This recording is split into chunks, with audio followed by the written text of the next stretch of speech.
ጊዜው የፈረንጆች አዲስ ዓመት ነው። ኢስታንቡል በርቾቶቿ ደምቃለች። ሌላኛው ወጣት የስራ ቅጥር ለማከናወን ሲቪ እያየ ነው። ኢሜል እየመለሰ በማታው ነበር። ከኒውዮርክ ወደ ኢስታንቡል በንጋታው በረረ። በርችት ያሸበረቀችው ኢስታንቡል በተሰበሰቡ ሰዎች ጭፈራ እንዲሁም ልደት ማክበራቸውን ተያይዘውታል። አንድ በስራ የተጠመደች አስተናጋጅ በሌላ የህይወት ውጣ ውረድ ስትሯሯጥ ትታያለች። ድንገት ግን ኢራም ኒዜት ነሽ እያለች ስልክ መደወል ጀመረች። ሱሱ የት ነሽ? ታውቂያለሽ ካላንቺ ልደቴን ማክበር እንደማልችል አይደል ብላ ትጠይቃታለች። ሱሱ የሚጠራሩበት ስማቸው ነው። ይኸው ድልድይ ጋር ነኝ አለች ዴኒዝ ምግብ እያቀረበች። በ30 ደቂቃ ውስጥ እደርሳለሁ አለቻት።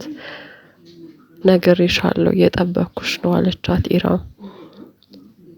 ትልልቅ ጎረምሶች ተሰብስበው ዴኒዝን ቆንጅየዋ ማሬ ውዴ በመጨረሻም ተበሳጭቶ አስተናጋጅ ሲሏት ዞር ብላየች። ከዛ እሷም ምን ልታዘዝ አለች። ሌላ አንፈልግም ግን ምን እንደምፈልግ ታውቂያለሽ አሏት። ለመረዳት እየሞከርኩ ነው። እኔ እናንተን ለማስተናገድ ቆንጆ አይደለሁም ስትል እነሱ አሽካኩባት። እየተንሾካሸኩም ሌላኛዋ ግን ቆንጆ ናት ማሬ እባክሽ ነው ያሏት። እርሷም ሄደች። ከዚህ እንደወጣሽ ምን እንደምትሰሪ ለማወቅ በጣም ጓጓም ብሎ መታገል ጀመሩ። ልቀቀኝ ብላ ትግሏን እርሷም ጀመረች።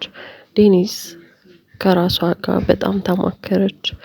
ድራፍቶቹን ይዛ ስትሄድ ይሄ ለኛ አይደለም ግድ የለም ለእናንተ ነው ብላ የያዘችውን ድራፍት ደፋችባቸው።